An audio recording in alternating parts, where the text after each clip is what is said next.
اللہ اکبر۔ ابن موفق کہتے ہیں کہ میں نے حج کے لیے پیسے جوڑے اور حج کی تیاریوں میں تھا۔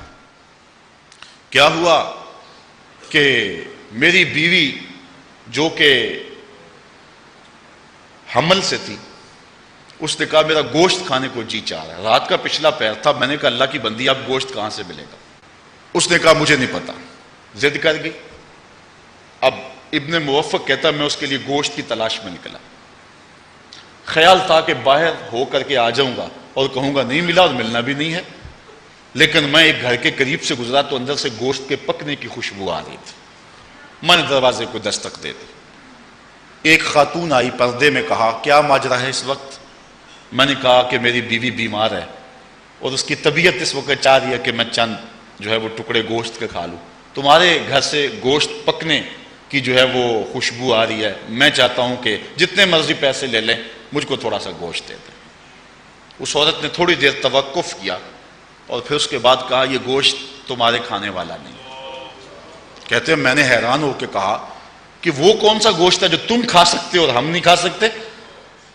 اس نے کہا کہ بس بابا ہماری جان چھوڑ، بس ہمیں اپنے کام میں لگے۔ میں نے تھوڑا سا ضد کی کیفیت پیدا کر لی۔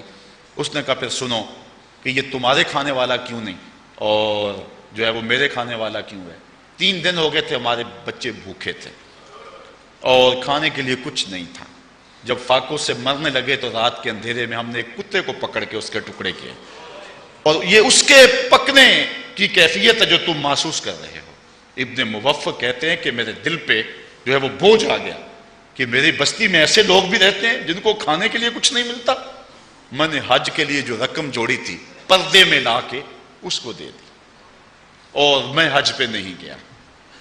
کہتے ہیں کہ جب حج کا موسم آیا، لوگ جب فارغ ہو کے آئے تو جو بھی مجھے ملے کہا ابن موفق مبارک ہو تمہیں حج کی۔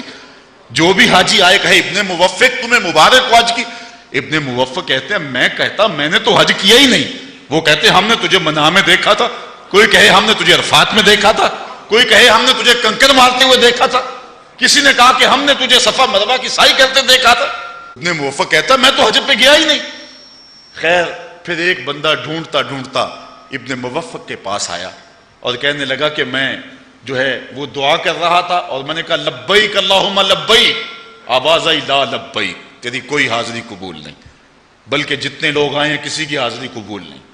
میں گھبرا گیا اور پھر آواز آئی 6 آدمیوں کا حج قبول ہوا ہے، ان کے صدقے سے باقیوں کا بھی قبول ہو گیا، اور ان 6 لوگوں کے نام بتائے گئے اور ان میں سے ایک نام تیرا بھی تھا، اور میں تیرا پتہ پوچھتا تیرے پاس آیا ہوں تو کون سا نیک عمل کیا ہے، اور ساتھ مجھے یہ بھی بتایا گیا ہے ان 6 آدمیوں کی شکل کے فرشتے پیدا کر دیے گئے جو قیامت تک ان کے لیے حج کرتے رہے۔ تو ابن موفق کہتا ہے کہ میں نے بتایا کہ میں نے یہ نیک عمل کیا ہے، تو اب حج کیا نہیں ہے، نامہ اعمال کے اندر لکھا گیا ہے، بلکہ قیامت تک حج لکھا جاتا رہے گا۔